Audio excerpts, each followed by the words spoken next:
What is up, guys, and welcome to the newest episode of Guarani Vision. Welcome to episode 4 of the first ever podcast dedicated to Paraguayan football in English. As always, I'm Roberto Rojas, and joining me as well are my 3 great co-hosts.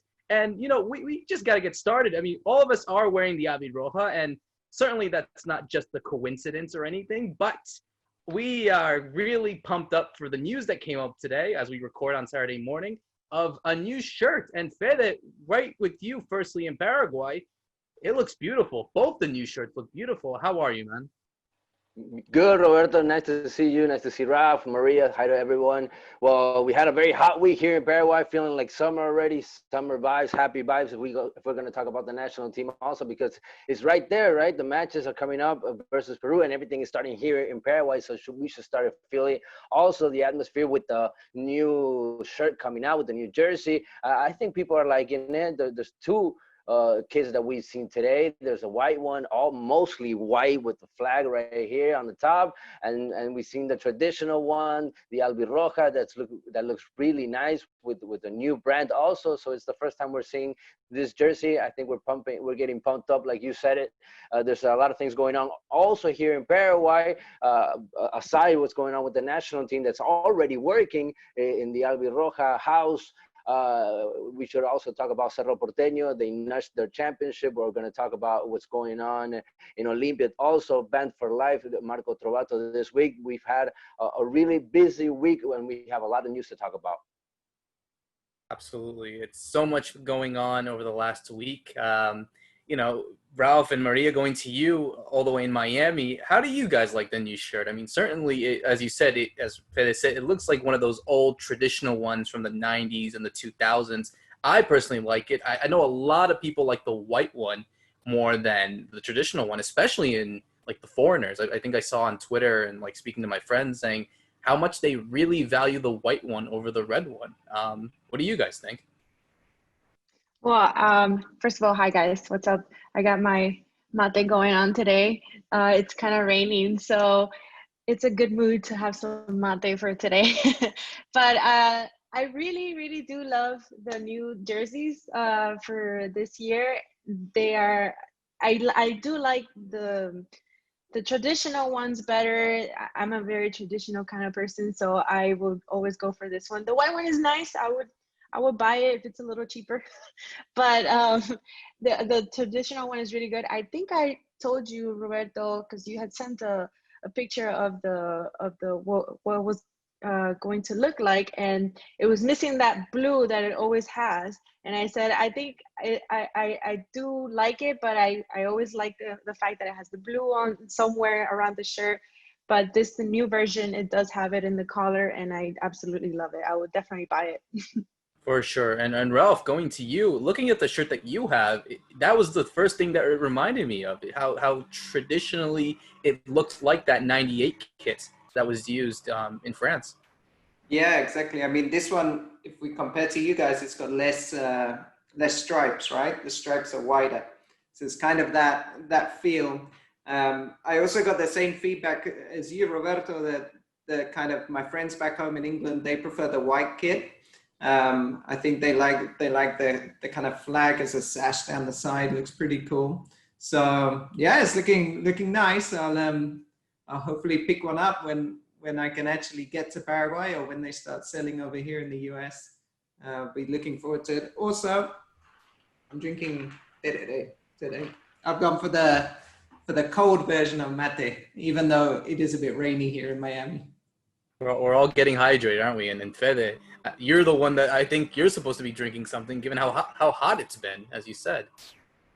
Well, you can see I'm just drinking water, man. I have tereré all day here, but we're having some trouble with the tereré now because you can't share it, so you gotta have your own now with the whole COVID to 2020. It's a beverage that we usually share here in Paraguay. You don't usually have to take your own. Wherever you go, people would share it, but unfortunately that's not the case right now here in this 2020. But I'm loving the jersey. I think the white jersey, I was thinking about that. There's not many national teams that actually have an all white jersey right around the world. I don't know if you guys think of another one, but I don't think a lot of people are going to have that away kit, because that's going to be the away jersey. And we'll see if eventually they use a third jersey, because some countries eventually also have a third jersey. For now, we've only seen these two that have come out. England have got the white jersey. Fede. England.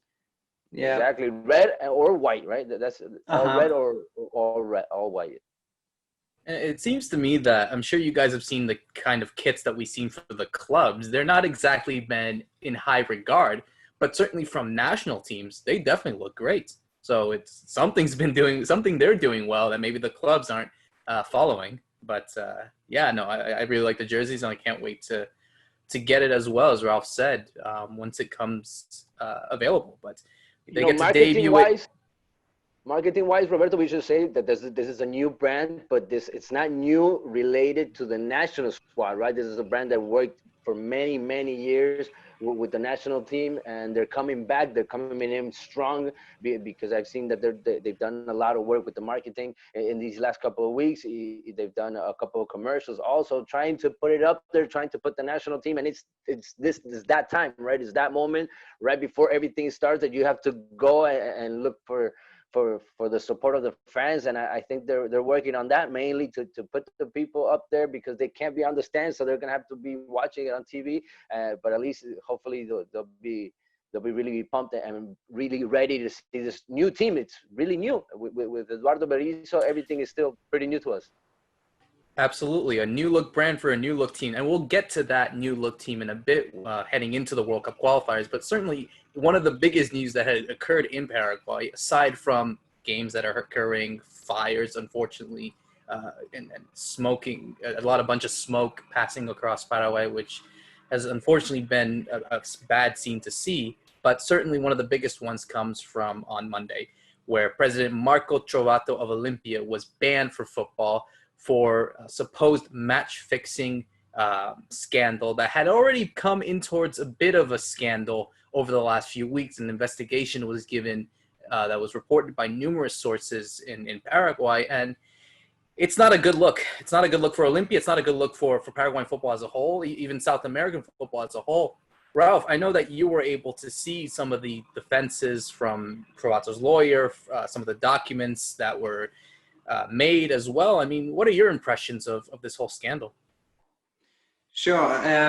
Let's start with it was Monday morning our time, this side of the world, that the communication came from FIFA, from Switzerland, that Trovato had been banned for life. And this was suddenly a big surprise, I think, for everybody. It wasn't a surprise, the investigation, because like you said, Roberto, about, I think 3 or 4 weeks ago in Paraguay, some local news sources kind of alluded to this, and they sent what supposedly has been the match manipulation that Trovato has been accused of. Match manipulation for FIFA can be two things, by the way. It can be financial gain. So I'm going to try and manipulate a match to win money on betting markets. Betting is totally legal in Paraguay, so there's lots of open markets. Or the other is sporting advantage. So I'm going to manipulate a match so my team can win or my team can do better. In this case, FIFA hasn't told us which match manipulation it is. The assumption is that, of course, it was sporting advantage because Olimpia won the last 4 seasons before Cerro Porteño. But the interesting thing we saw from this news on Monday that took everyone from surprise was this lifetime ban for Trovato, so very harsh sentence, but also that it only mentioned Marco Trovato. It didn't mention Club Olimpia. So as things stand, FIFA have no plans to take any action against the club Olimpia.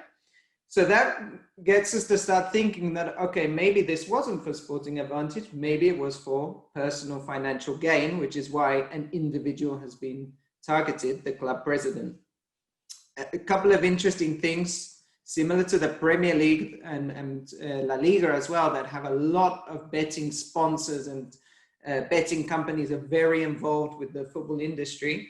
They are too in Paraguay. There's a betting company called Apostala that is one of the main sponsors of Olimpia. They also sponsor Cerro Porteño.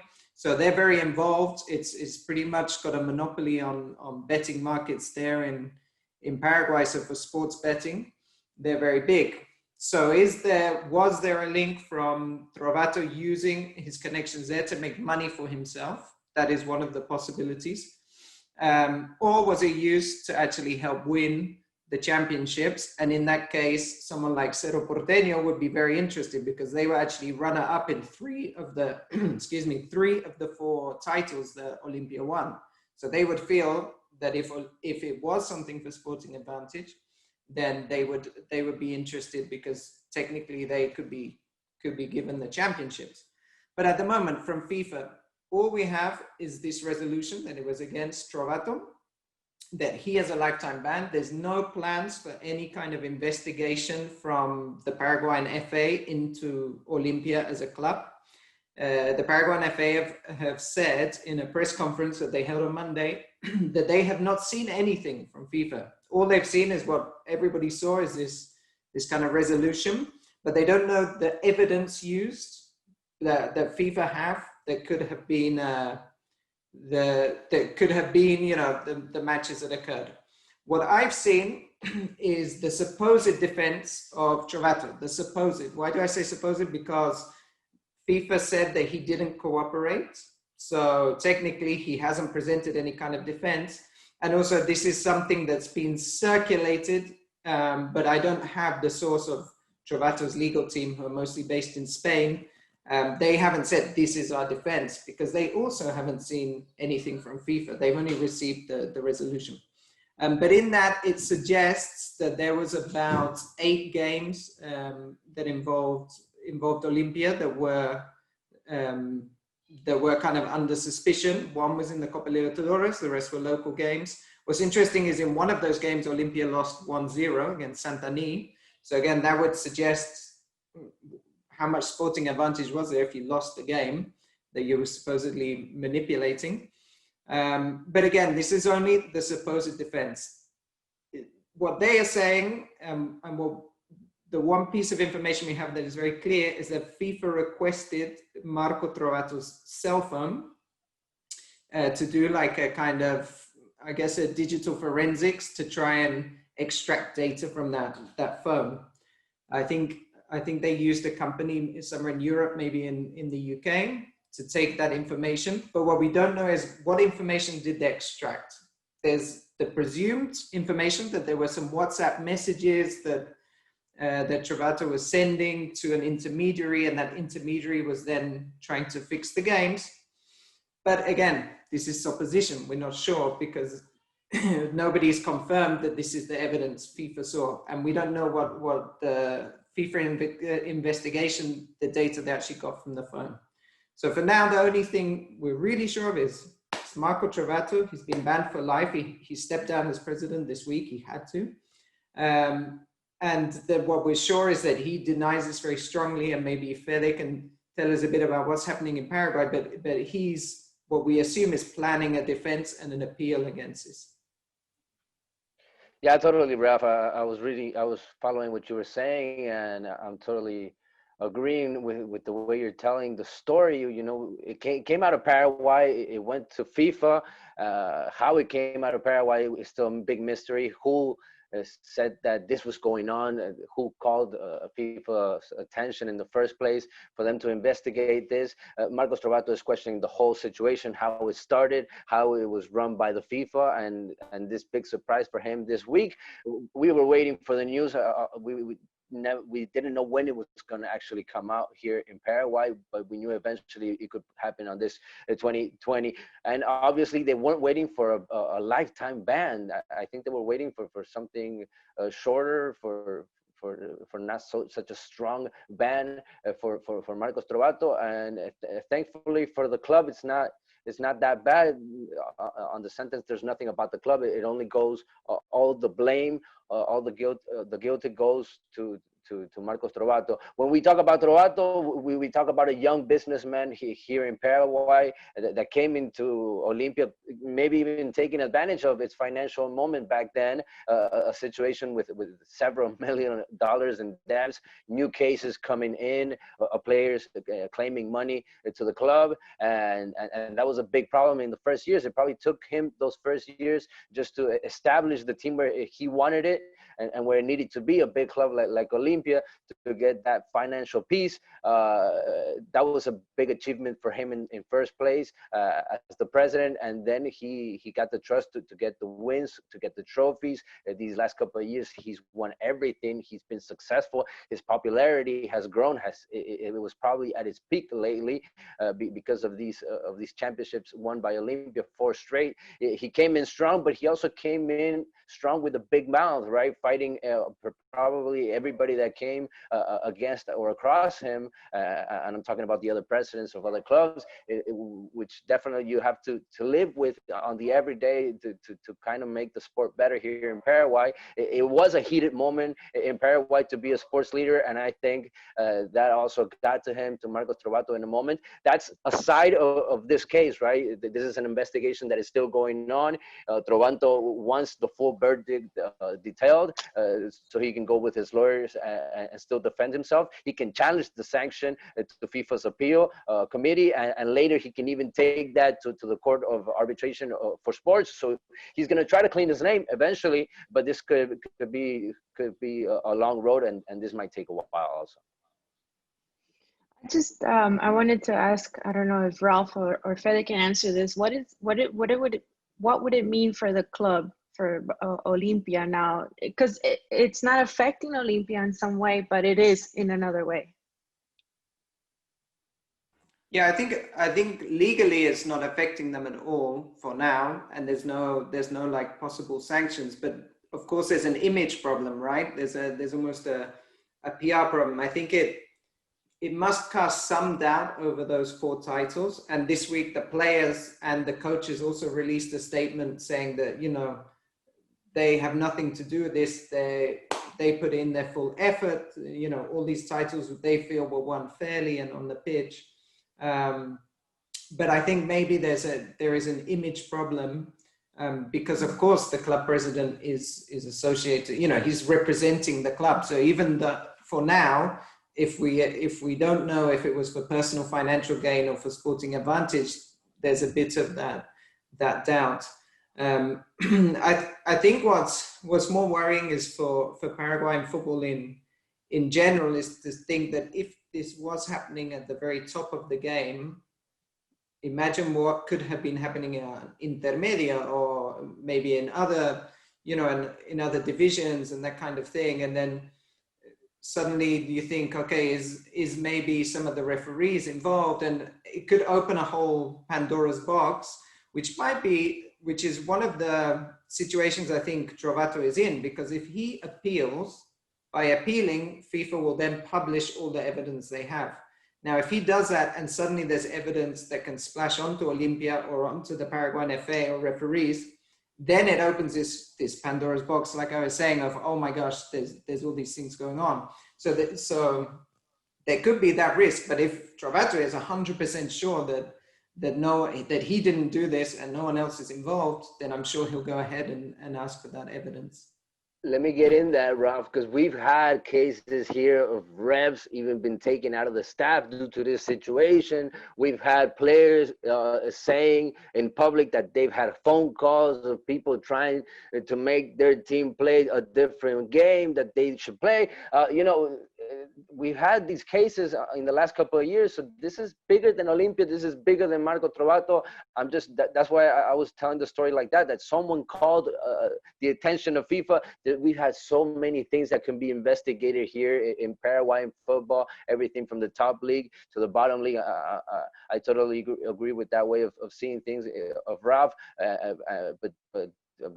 but they have it with Marcos Trovato because this is how they work here in Paraguay. You know, they have a brotherhood way of doing things in the clubs, and Marcos Trovato said that all the clubs worked against him to take him out of soccer because he was very strong lately with Olympia winning everything and going against these people that are the ones that usually run the football lately.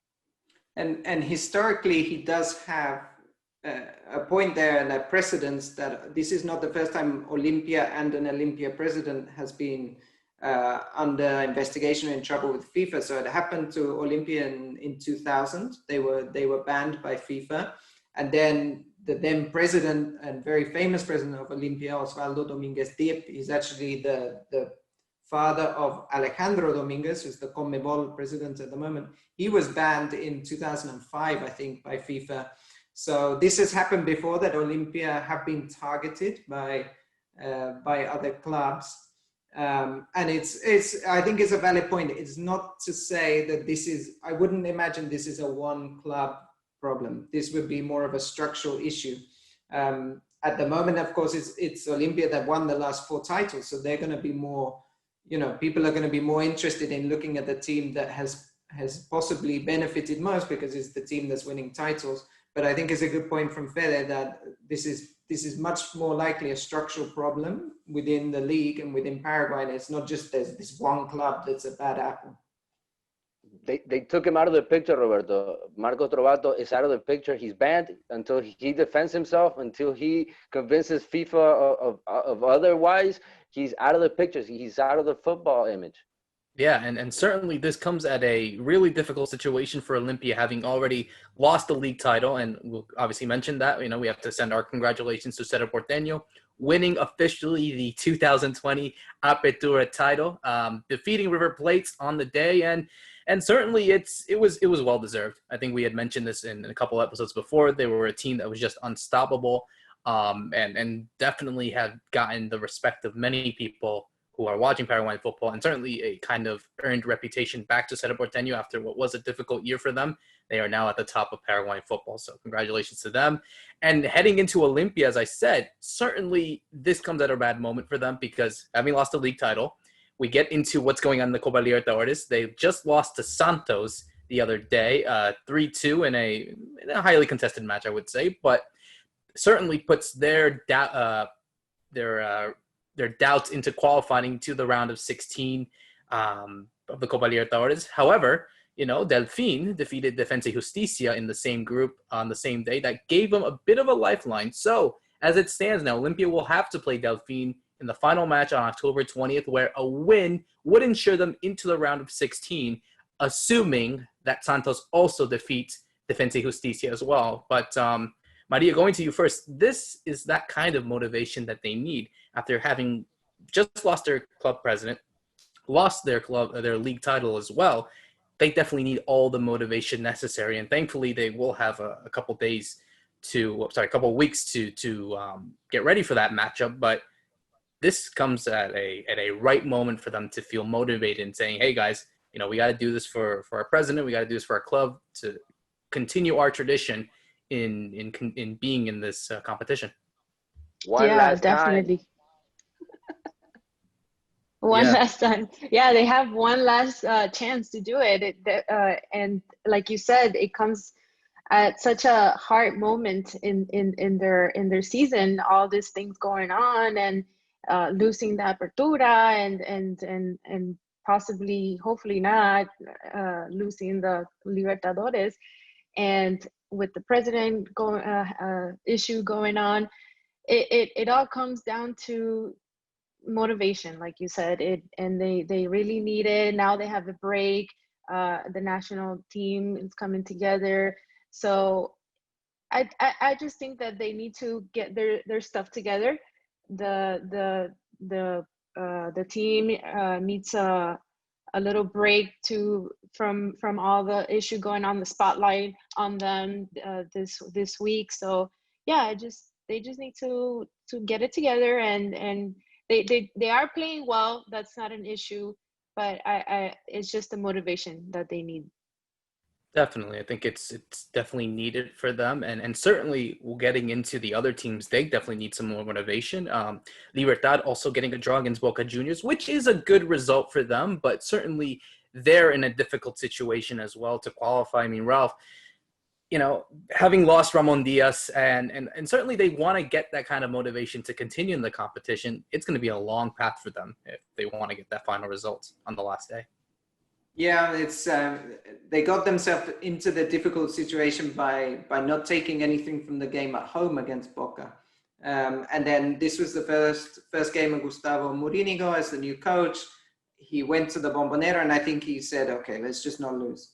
And it was a very conservative performance, but I think it was in a way the right idea to try and try and take something from that game, which they managed to get the point, and they had that great performance from Martin Silva, the goalkeeper, that kept them in it. And I think with Libertad now, it's again this question of, okay, you've kind of, if the players wanted to blame the coach, Ramon Diaz, well, that excuse is gone now. Now it's time for you to kind of do it yourself and show what you can do in this final game, which is kind of a must win. It was also very interesting that Morínigo put two 40-year-old players. Well, one was 40, Paulo de Silva, and one was 41, Patito Aquino. So he was definitely setting himself up for, I need players that have experience and know how to fight and know how to dig in to get that result. I think what we'll see in the final game is they're going to have to go for the win. So you'll see a slightly different setup for that game. Absolutely, definitely. And also, Fede, going into Guarani, they've qualified to the round of 16. So some sort of shining light for Paraguayan teams after what's been a dark week for them. Guarani have continued to impress. They continue to impress. Gustavo Costas is doing a remarkable job with this team. And yet again, we have at least one Paraguayan team in the round of 16 of the Copa Libertadores, a streak that has been intact since 2008, I believe, or 2009, something like that. It's looking good for the Aborigen. Yeah, I would say Guarani pride, they made us proud this week. They made us proud in the Copa Libertadores ever since the first game. We were talking about the team that had the longest journey also. They started from the first stage, so it hasn't been easy for them, but they made good money. If we talk about, just letting all those teams out, keeping all those teams out of the competition and making money while doing that also, while at the same time making this team grow, because that's what I've seen. He has a lot of tools to work with. I'm talking about Gustavo Costas. He has a lot of players to choose, so he's got everything. This team looks prepared. I think it looks ready for the bigger stages of this Copa Libertadores. At the time they played against the strongest team in this group, which was Palmeiras. In both games they played really well, so I think they're ready for it. I want to see them against bigger teams. I want to see them in playing the biggest stadiums. I haven't gotten that feeling with Olimpia. I haven't gotten that feeling with Libertad in their groups when they had to play against the stronger sides. But I did get that vibe, and I'm getting it out of every game. They look so convinced. There's this team that's working as such. They're working as a team, and all 11 players in pitch, and the ones that are coming in are very good. Also, Cecilio Dominguez, he's approaching very well the game. He's taking advantage of the minutes that Gustavo Costas is giving him in this Guarani. Like we said, I think on the first episode, Cecilio was coming into a team that was already working, a team that was doing very well lately. So it was going to be probably easy for him to have that role as a second player, as a coming in player in the second half, and he's taking advantage of that, scoring an awesome goal the other day also versus Tigre. So I think they have a lot of positive things to look at and really look forward to doing big things in this Copa Libertadores, not like Olimpia and not like Libertad yet. Absolutely. And certainly, as we see with Paraguayan clubs and Paraguayan players, that brings us to our next discussion and kind of to begin what we were talking about with our new shirts. It's the World Cup qualifiers. They have finally come about. They're almost there in exactly 5 days. We get to see their debut against Peru at the Defensores del Chaco. We see a new side that you had mentioned, a new look brand for a new look team, and certainly we've gotten that. We see that as Eduardo Berizzo also announced his squad on Monday.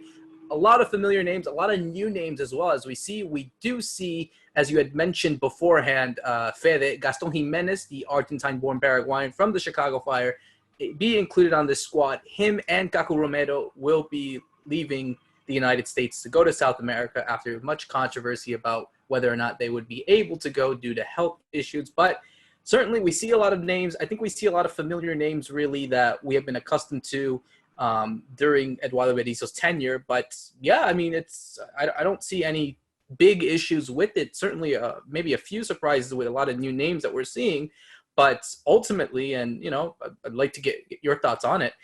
It looks convincing. It really does. It looks very strong, I would say, for a Paraguay squad.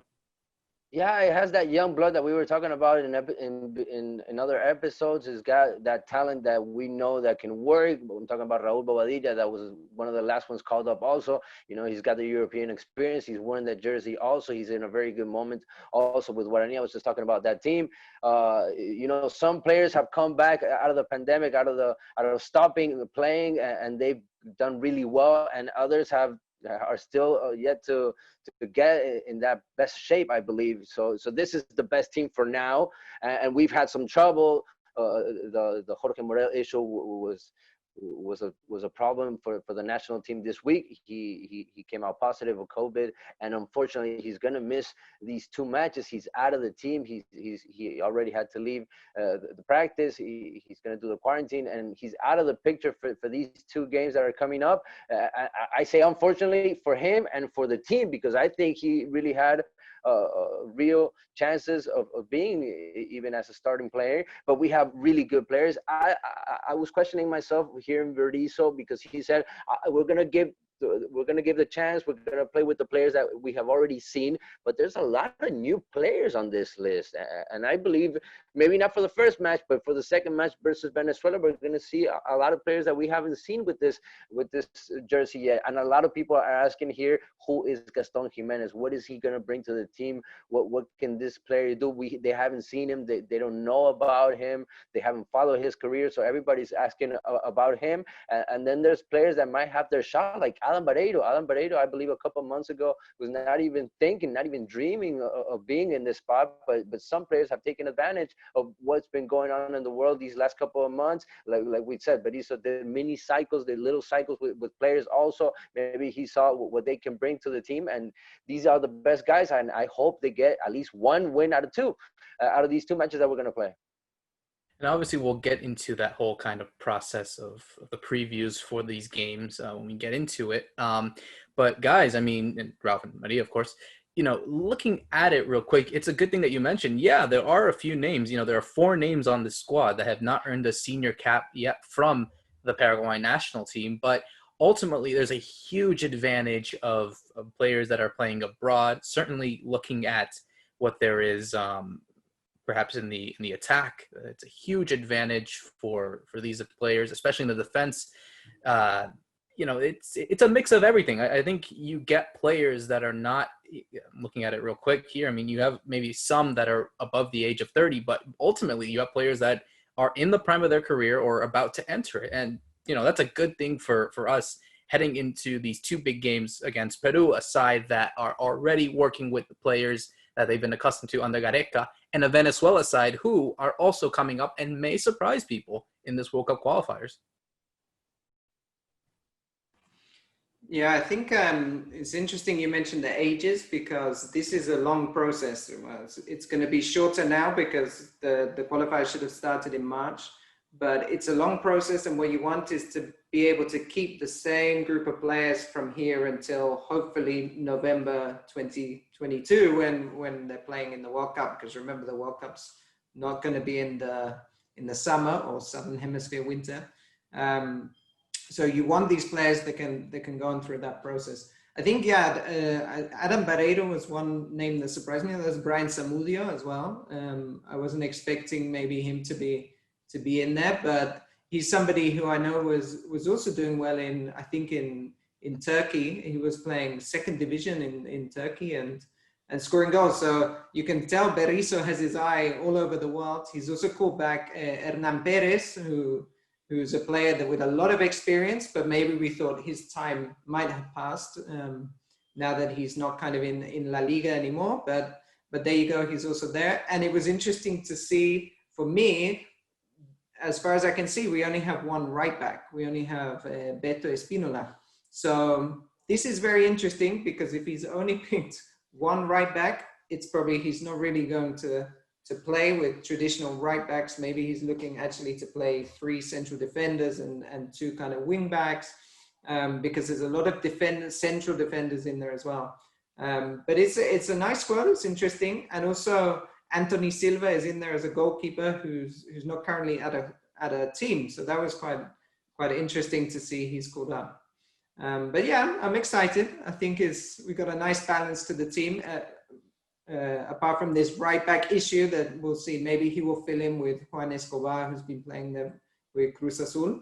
But yeah, I'm excited. Getting that kind of passion, you know. I'm super excited also as you guys are, and looking at the team, and apart from having good forwards and the front line, I think we haven't mentioned the midfield, which is very interesting because I think that also plays a very important role, and that we also really need to play better in and make it a better team. But such guys like Gaston Jimenez who will play in the middle, and watching him with Chicago Fire, he's been really good. I think he's loved by the team as well. So I think having him on board will definitely help out with the midfield, which we need to improve. But defensively, we're looking good. I like it. Valbuena, like we mentioned, he's promising, and of course the forwards, just Lescano is a one that I'm looking forward to seeing. And yeah, I'm super excited. I can't wait to see. I hope that we win both of them, especially against Venezuela, considering the last time we saw them was not a good one. But we'll see. Peru is a strong team, but like we said, we're gonna get more into this and talk about more of the qualifiers in the next couple episodes.